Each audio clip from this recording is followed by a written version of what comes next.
And here we are in the lab again, and welcome to episode 21.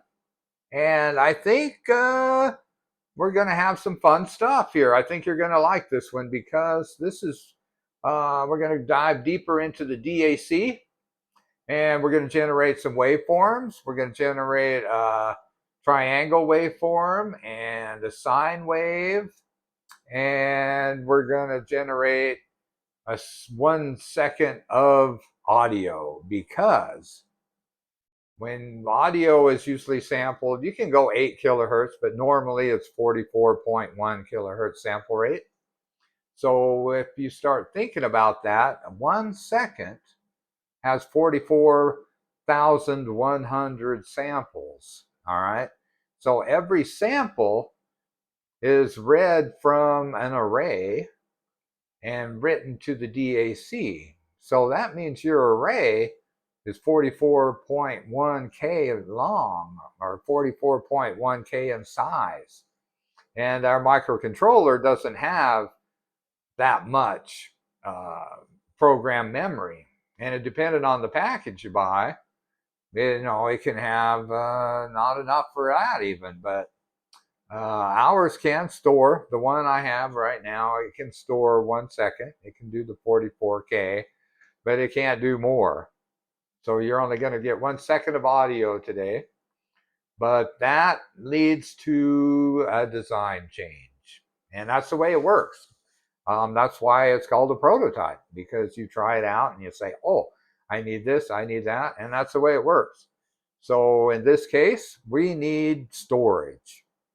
So we're probably going to pick flash so that you can save it. If you do SRAM, it might be a little faster, but as soon as the power is removed, that's it. It's gone. So flash will save it for future uses. And so that means you can create waveforms and store them in flash and then play them back and loop them and do a lot of stuff. And so we're not going to do high-res video with this microcontroller, but we can do sound and complex waveforms in the audio frequency range, and maybe a little beyond that, depending. So yeah, the design change coming will be on the next board. There will be flash memory. So let's jump over to the bench, and I'll show you some mods I made to the board and go from there. Okay, so I modified the board a little bit. So this is the transistor on our schematic, all right? And this DAC1 output goes through, on the schematic, a current limiting resistor into the base of this transistor. So the transistor obviously isn't on there. And I replaced the resistor with a cap, a 10 microfarad cap. So the DAC output comes in and it hits this DC blocking cap. And so any DC component is blocked, and you get only the AC component through. And so then it hits the scope probe and this red wire.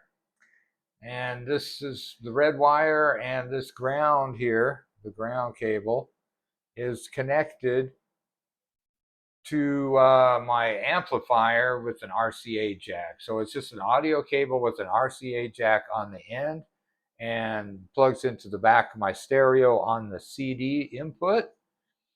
And so then we can listen to any waveforms we generate, as well as look at them on the scope. All right. Okay, so let's fire up our Windows app here and connect to mainbrain. And we'll select utilities, peripheral commands. Okay, so I added this list item, DAC generate waveform. So we just click on that and some items pop up. First thing we ought to do is select our board address so the data can't get there. Now the frequency and sample rate, I don't have that to where we can change that yet from here, but it's coming. All right, so now let's select sine wave, double click, and there's our sine wave, and you should be able to hear that through the amp. All right, double click to turn it off. Then we come down here to the triangle waveform, double click, and that's a little bit faster. Like I said, I don't have control of the frequency yet because we'll go over why that's a little bit different. But there's our triangle waveform, 18 kilohertz. All right, so we deselect it and send it command. All right, now we got our audio waveform, and we'll double click on that. Testing, testing, testing, testing, testing, testing, testing, testing, testing, testing, testing, testing, testing, testing, and we'll just stop that waveform for reference later. And now we'll just turn it off. Okay, so that's the waveforms we got right now. And that's not bad. We're doing great. This is where the project's progressing along pretty good. All right, so we won't need this anymore. Okay, so let's look at the code for the let's start with the sine wave. So here's our code, and so it's basically the same setup for the DAC as last time, but I added the slope, and this right here, TWME, that's the triangle wave enable, and we'll get to that probably next after this sine wave. And so you enable the DAC and you turn it on, the module, and then over here up at the top, so here's some settings.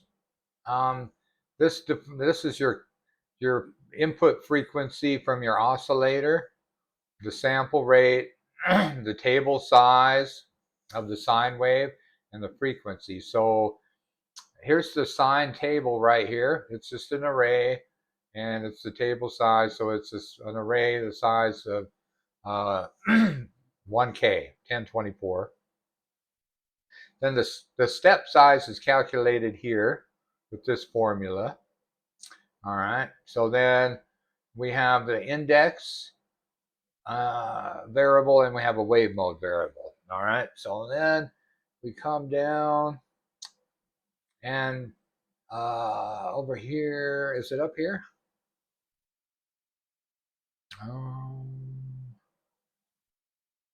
Yeah, so we we create a timer, and so the period is calculated from this formula so that it's 44.1 kilohertz. And then we clear the interrupt flag. We create an interrupt priority. We enable the interrupt, and we turn the timer on. So every time the timer counts to the period value, then it generates an interrupt down here. So just every time the counter overflows, it creates this interrupt. Now I have the command set, so when it gets a 76 hex value, then it tells it's in the wave mode, is in sine wave mode. And if you want audio wave mode, then it's 48 hex. For the triangle wave, we don't use an interrupt or a timer. So basically for the sine wave, you just read through the array one location at a time, one index location at a time, into the DAC. And I found out that if you just write to the DAC high register, it's the same. It just loads the whole 12-bit data gets loaded into the DAC. You don't have to use the low register. So then this increments the index by the step size, and if the index is, well, if it reaches the top number, then it starts going down. So that's your negative going side of the sine wave. And then you reset the timer to 0. And that makes a smooth transition. If you don't set it to 0, then it'll start where it left off, and it'll have a little offset. And you don't want that usually. All right, so that's all it is. Then it goes to clears the interrupt and does it again. So that's basically how you write at a specific, how you regulate the amount of time that it takes is by setting the period of the timer, which sets basically the frequency of the interrupt. All right. And that's pretty much it. Up here on our where we receive our command, it comes down. Command 4 is the DAC, and then if this location in memory location 4, if it's a 1, which means the first bit, the lowest order bit is set, then it turns on the timer and sets the wave mode to 76, and and that triggers an interrupt after the timer starts, and so that generates your sine wave. Now the triangle wave is a little bit different, because if you want the triangle wave, which I didn't put a note here, I should put a little comment.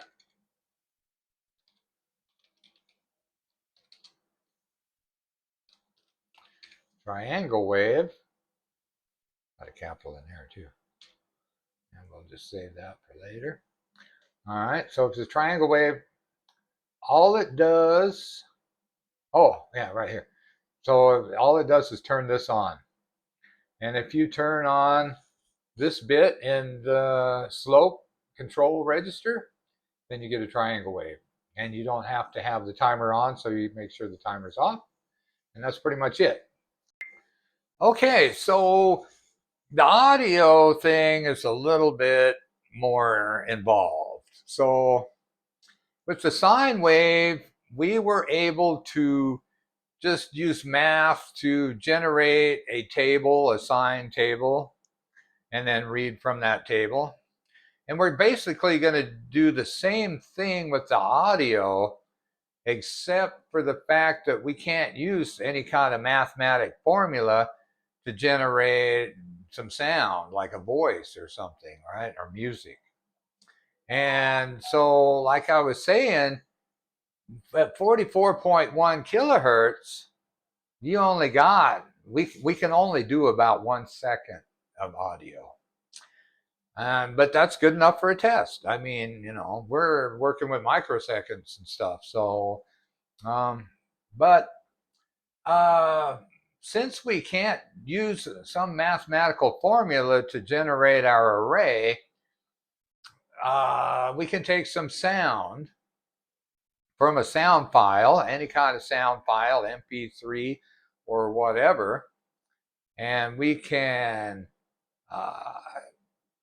convert that into a raw file, and then from that file we can read it and load all the data into an array and attach that file of our array to our project, and then compile it into code that we can run on our microcontroller and generate the waveform.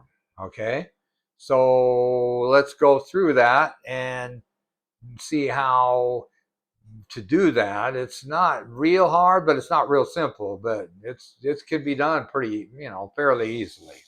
All right. Okay, so I have a program called Audacity. It's just a standard audio editing program. And so I can't remember if I purchased this or if it's free or what. I'll have to look at it and see. But I use it basically to tell if my microphone is working and to do a little bit of audio stuff. So if you take and we'll start a new one. Well, I guess we don't have to do that. So if we just hit pause and then record. All right, so now you can see that my microphone is being not recorded, but it's active. And so if you just do like testing 1 2 3, testing 1 2 3. All right, so if you record that, then you can like export the raw file by selecting it. You can only select like I said, you can't select very much. All right. We can zoom in on that a little bit. So that's just what the waveform looks like from my voice. Let's zoom in a little more. Okay. And how do we slide? There we go. So if we take a look at this waveform, and then we take a look at the waveform that we stopped on the scope, you can see they're pretty close to the same. All right, so we selected our file, our section of sound that we want to export. All right, so then this is a little bit too much. We don't want to go very much. All right, so then you come up here in File and you export audio. Now we want to do mono because stereo we want to make it as small as possible for our test. All right, sample rate, you could go less, but we'll just do the standard 44.1 kilohertz. All right, it's no header, just the raw data. That's all we're going to put in there. And they only give us, there's no 12-bit unsigned, only 8-bit. So we'll do 8-bit for our test. And then you want to export the current selection, trim any blank space, and then all you have to do is select the file. So we're going to select this file, myfile.raw. All right. Now, we'll get into why we have this name here shortly. All right. So we got our file selected. We export. We want to replace it. Yes, we want to replace it. All right. So that wrote our file. Okay. So if we come down here and we look at our file, let me delete this for right now.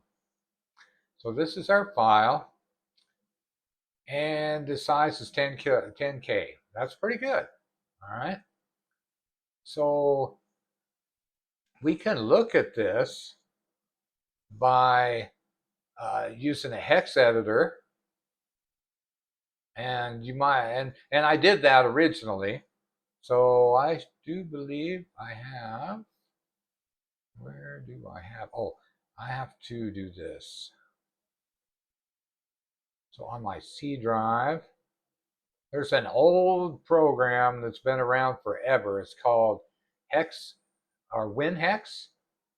And so I just happen to have that.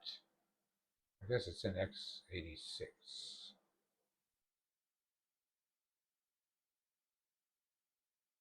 WinHex. And so I haven't created a shortcut. And so we just run WinHex. All right. So it's not the most beautiful program, but it works really good. I've used it for years and years.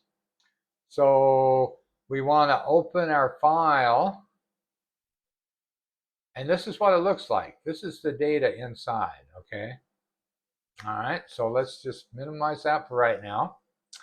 We don't need that window. So then we don't need the audio anymore. And we'll minimize this. Okay, so then we'll open up our Windows app for MainBrain. We don't even have to connect. We have a utility called File to Array. Okay, so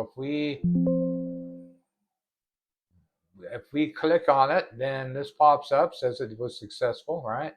So it wrote 10. Remember, our file size was 10K. All right, so we don't need that. So if we come over here, now we have this myfile.h. So that's what we do.